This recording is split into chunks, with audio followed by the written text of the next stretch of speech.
Welcome to Subramani. This is a favorite topic, and I'm not going to use. I'm wondering whether I can create a talk about retirement without using the word retirement, because it puts off a lot of people. Right? This itself, if people have reached till here, they're going to be worried. So then there is this word called FIRE, which says financial independence and retire early. I'm wondering whether I read this concept somewhere online. Where should we call this concept as F.I.R.E. or F.I.N.E. because it says financial independence and new endeavors, which I think makes sense. It is very appealing, therefore I'm doing this video. So whenever I talk to people, people are very scared of retirement, saying because in their head retirement means an old man sitting in an easy chair and having endless cups of tea and things like that. But I don't find such a person anymore. My 87-year-old aunt spends a lot of time learning on YouTube or enjoying herself on YouTube, whether it is a learning or enjoying something. She's able to use the social media at the age of 87, which means less work for people in the house to keep them engaged, right? The YouTube channels keep them engaged.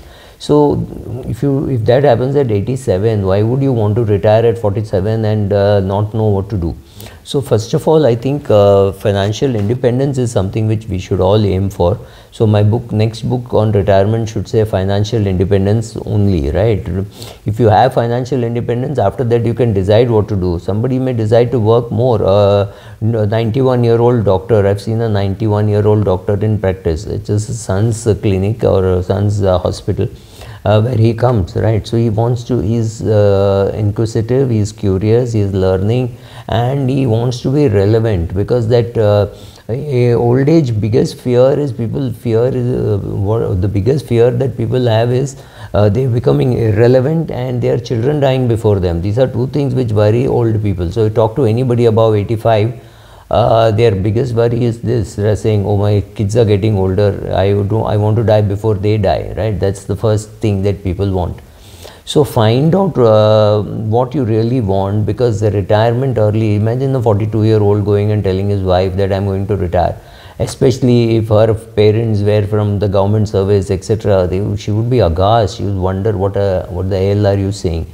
So I think the word should change from F.I.R.E. to F.I.N.E., saying I'm financially independent so I can do new endeavors. Maybe you're so financially independent that you can start doing something on your own, so that's a new endeavor.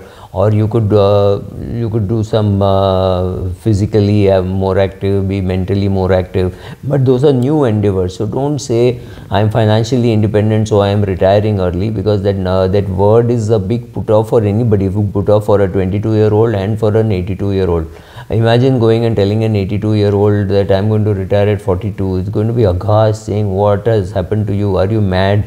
Is this any age to retire? Because the word retirement creates that image in us, right? We think of it as a nothing to do kind of a thing. That's not true, right? So many retired people, or so-called retired people, which means I define it as not having to work for money. You may still work for money. I still work for money, but I don't seek the work. When the work seeks me, I still do it. I still have a choice of whether to do. That is what financial independence gives you. It gives you a choice of with whom to work, whether to work, what line to work, how much to work, how much to travel, how much not to travel. It gives you a choice on all that. It gives you a handle on that, because you're not working to pay your EMI. You're working just for fun, because you have other sources of income which allows you to do what you want, which means you don't have to compromise. You don't have to chase people for work. You don't have to say, oh, I will do this also, I will do that also. Choose what you want to do, choose what you don't want to do, because what you don't want to do is also very important. Saying, yeah, I won't do this work. For example, I will not do a wealth talk in a brokerage firm, because the brokerage firm is meant to churn the portfolio. So to me, it doesn't make sense. I would talk about wealth with a bank. I'll talk about wealth with a mutual fund. I will not talk about wealth with a brokerage house, and I've avoided that topic with a brokerage house. With a brokerage house, I'm willing to talk about the forthcoming IPO, what you should do with your portfolio, those kind of topics, yes. But wealth creation in the long run from in a broking house, very rare chance that it will happen. So I would rather not do it, right? So you can choose what topics with whom to do. For example, I'm talking a lot about pensions and reforms and how to create your portfolio with clients of insurance companies, which is a new thing for me also, right? It's happened only in the last 3-4 years post COVID. When COVID started, I did a lot of the talk for insurance company clients, their group insurance clients and individual clients. So I could speak to them, I could address them.